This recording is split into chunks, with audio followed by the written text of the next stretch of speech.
You are in the Temple of the Rants, where I rant about whatever my $15 a month plus patrons want me to rant about. You can get one of these by being one of those. This one's for Nico Randell, who says, I liked the rant I got last month, so here's another one. Rant about Sergeant Frog. You showed a short clip of the opening in your Otaku Gonzo Journal video, and I'd like to hear more of your opinions about the show.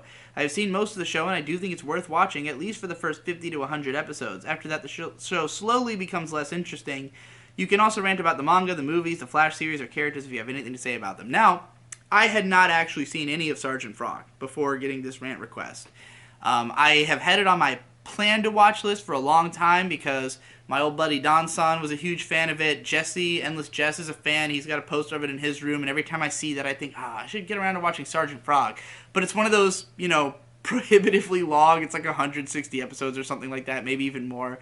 And so I've always kind of been afraid of it, but I gave the first episode a shot for the sake of this, and holy shit, it was great. I loved every minute of it. I thought it was hilarious. It was really good looking. It was a ton of fun.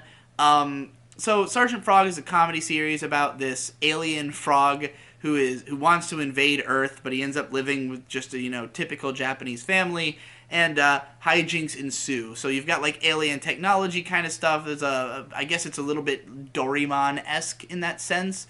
He's always combative with the older sister. There's fan service with her, though not really much in the first episode, but I've seen some screen caps from this show that were pretty tasty. But, nonetheless, the frog is hilarious and adorable. Great design. The whole show looks really impressive, and I don't know how much it holds this up over the course of its run, but there were animation cuts in this episode that were really unique, really exciting, really well animated. This was Studio Sunrise, who, of course, when they want to, can always pull out some crazy shit. They're a top-notch studio, and the aesthetic of the show is interesting because it's from the early 2000s, so it has that like very bold color aesthetic that shows had at that time, which usually doesn't look that good in retrospect, especially since most of the shows from that era of like early digital coloring were not this well animated or well directed. But since it is, it looks really great, and it feels very distinctive because shows don't look like this anymore. So it's not like there's been another thing that's come out that's done this style better. It looks like its own thing. I also love the way that it uses lots of on-screen text, like in comedic ways. There's just lots of unique visual gags. Like, for instance, a part where the older sister's trying to wake up her younger brother to go to school, and she says, like, he's obsessed with aliens, so she's trying to wake him up by saying, look, there's an alien over there, and she points at the wall, and it just shows her pointing at a blank wall, and then 4 arrows appear one after another, like indicating the spot where there is nothing. And it was funny in and of itself, but it also gets your attention on that wall because a few seconds later it's revealed that Sergeant Frog was actually hiding behind a fake piece of wall there. So, you really get it's a good fucking setup and payoff.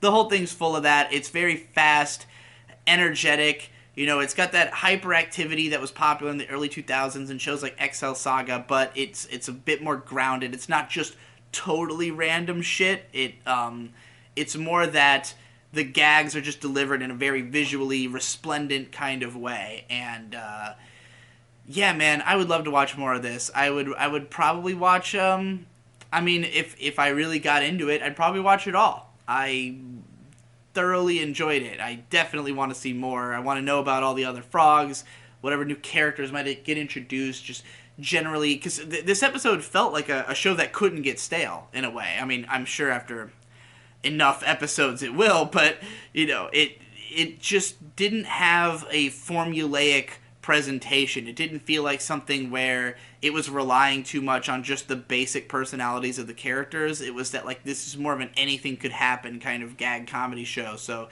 as long as it has unique ideas, it can be funny. Yeah, I'll be checking out more. Thank you for requesting this rant because I had a ton of fun watching this shit.